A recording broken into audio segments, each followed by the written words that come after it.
2001, flooding of the Halil River near the modern city of Jiroft in southeastern Iran led to the unexpected exposure of ancient cemeteries in the area. What could have marked a turning point not only in Iranian archaeology, but also in the broader field of world archaeology, however, came at the cost of losing a significant portion of the area's cultural heritage. Over the next 2 years, these archaeological sites were looted by smugglers and traffickers, and the artifacts were transported to black markets around the world. This event marked a tragic blow to the historical and cultural legacy of the region. Many individuals, driven by poverty and lack of awareness, descended upon the ancient grounds and handed over priceless artifacts to intermediaries, an impact that still affects archaeological research on this civilization today. During this period, Iran's Cultural Heritage Organization refrained from sending archaeologists to the region due to security threats and concerns for the safety of its personnel. In these difficult circumstances, the first person who bravely entered the region was Ms. Chubak. Subsequently, Dr. Yousef Madjidzadeh, a prominent Iranian archaeologist specializing in the origins of urbanization, was dispatched to the area to begin excavations alongside a team of interdisciplinary specialists and archaeologists. Through their efforts, they laid the foundation for reconstructing the narrative of one of the most remarkable civilizations of the ancient world. The burial sites, especially the cemeteries, suffered the most damage during those years. Fortunately, the settlement areas of this ancient civilization were relatively spared from looting and destruction, and in comparison to the cemeteries, remained largely intact. Illegal excavations spread like a devastating plague along the banks of the Halil River, from the Lalazar Mountains in the north to the marshy Lake Jasmorian in the south. These digs cut into the historical fabric of the region like a malignant growth. Artifact traffickers conducted unauthorized excavations without any understanding of the cultural or scientific significance of what they were unearthing. This disastrous process led to the irreversible loss of a vast portion of the historical and cultural legacy of Jiroft. Exceptional artifacts that could have helped researchers unravel the history of this land and its connections with contemporary civilizations were illegally exported from Iran and sold on global markets under the label of Asian Antiquities. In his book, Jiroft, The Oldest Civilization of the East, Dr. Yousef Madjidzadeh describes various artifacts that were retrieved through illicit digs. These included intricately carved stone vessels representative of the artistic and cultural prosperity of ancient Jiroft. A distinctive feature of these carvings is the depiction of eyes, circular for wild carnivorous animals, such as eagles, snakes, leopards, and lions, and elliptical for domestic herbivorous animals like mountain goats and cattle, as well as humans. This artistic distinction is unique to Jiroft and differs significantly from similar motifs found in contemporary civilizations such as Sumer. In Jiroft motifs, much like Sumerian sculptures, the upper torsos of male figures are shown bare, with a large sash tied around the waist like a skirt. These figures wear large pendants around their necks and have long hair extending down to the waist, features that distinguish Jiroft art from similar works in neighboring civilizations. One particularly memorable image shows two men, each holding a wild leopard by the tail and lifting it toward the sky. One figure is wearing a long skirt, while the other is a hybrid creature with the upper body of a man and the lower body of a bull. The turquoise and ochre colors used in these carvings may symbolize the spotted skin of the bull. The bullman figure wears a wide sash around the waist and anklets on both legs. The stone-inlaid bracelets and anklets are depicted with meticulous detail. These powerful compositions portray the act of taming wild beasts, symbols of dominion over the animal kingdom and mastery of the natural world. The carvings on the stone artifacts display a stunning diversity: long-necked animals entangled with one another, ferocious battles between eagles and serpents, and tense clashes between snakes and leopards. In contrast, some depictions show horned herbivores grazing peacefully in tranquil pastures. One of the most emblematic images is that of two mountain goats flanking a tree, standing on their hind legs and seemingly about to nibble its leaves. A symbolic representation of the tree of life and humanity's connection to nature, rendered with a remarkable sense of realism. In several instances, rows of mountain goats are arranged facing opposite directions, left to right and vice versa, symbolizing the balance of nature.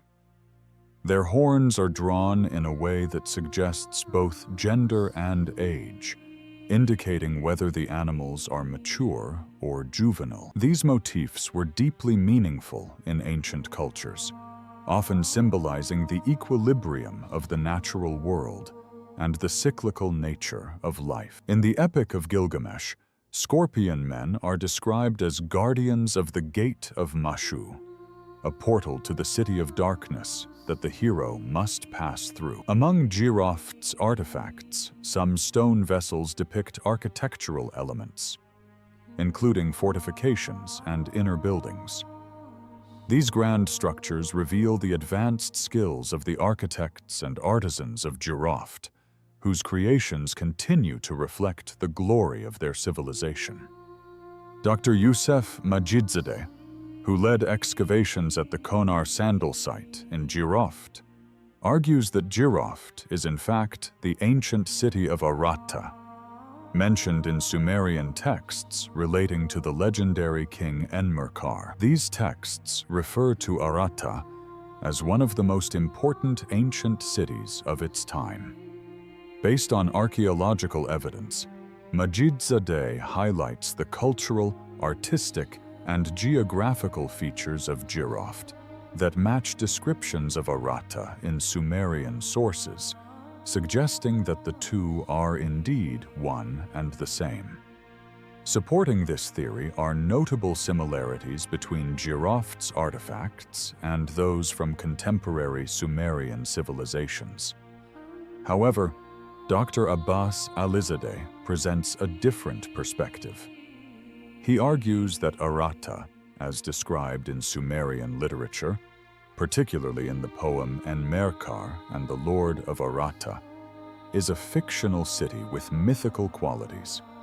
Aratta is portrayed as a magnificent, wealthy, and idealized place, with no direct archaeological evidence to support its existence. Alizadeh concludes that Aratta is more of a cultural symbol, an imagined utopia conceived in the minds of the Sumerians, rather than a real geographical location.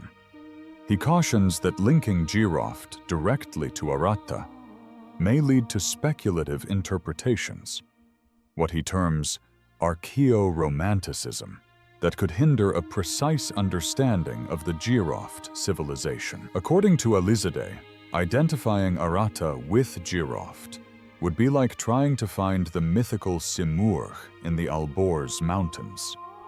This metaphor illustrates the complexities of interpreting ancient myths and texts through a historical lens. Regardless of the debate surrounding the Jiroft-Aratta connection, another discovery unveiled even deeper secrets.